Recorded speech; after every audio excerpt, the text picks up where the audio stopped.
wabarakatuh. Saya Gita Nurul Fitri Damanik dengan nomor induk mahasiswa 0501193230.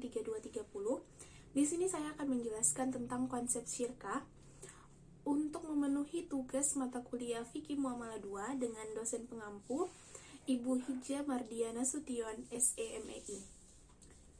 Nah, syirkah itu merupakan kerjasama antara dua orang atau lebih dalam hal permodalan, keterampilan, atau kepercayaan dalam usaha tertentu dengan pembagian keuntungan berdasarkan nisbah yang telah disepakati oleh pihak-pihak yang berserikat.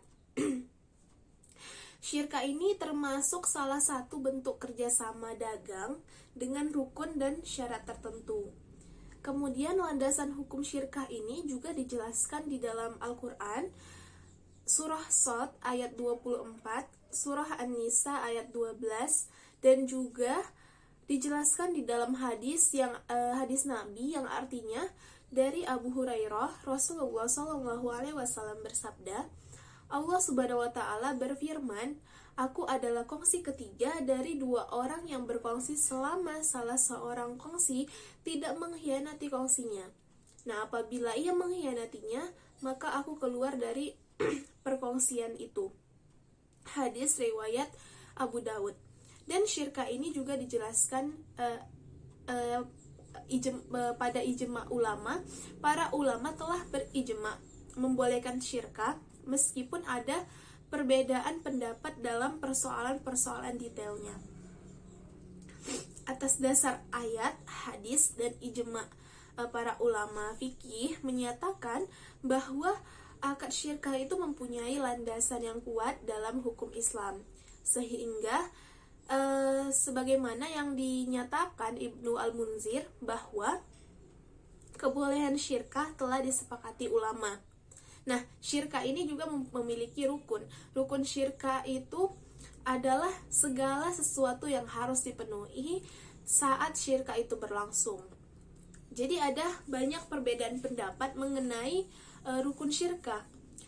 Menurut jumhur ulama, rukun syirkah ada 3. Yang pertama, pihak yang berkontrak atau disebut dengan akidani. Yang kedua, objek yang diakadkan atau disebut dengan mauqud alaih. Dan yang ketiga adalah sigat ijab dan qabul. Kemudian, syirkah juga memiliki syarat-syarat yang harus dipenuhi sebelum melakukan syirkah.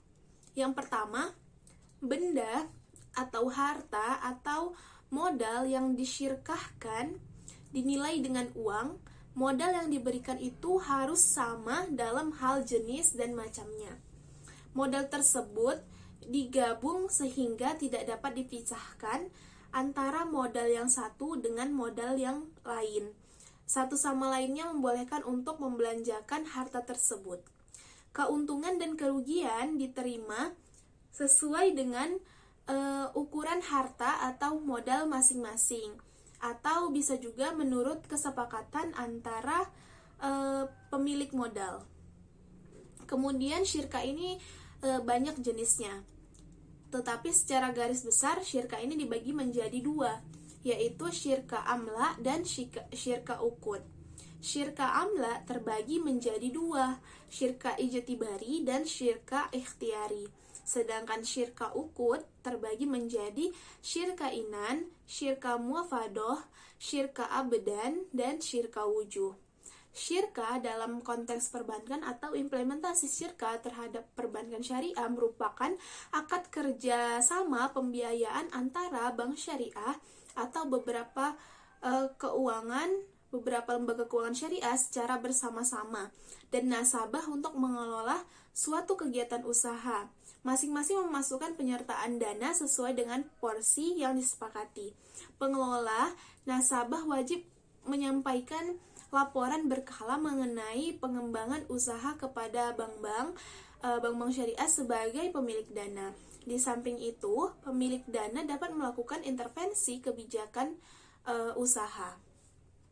Kemudian, pembiayaan syirkah atau musyarakah dalam dunia perbankan syariah antara lain seperti yang pertama, pembiayaan dalam modal kerja dapat dialokasikan untuk perusahaan yang bergerak dalam bidang konstruksi, industri, perdagangan, dan jasa.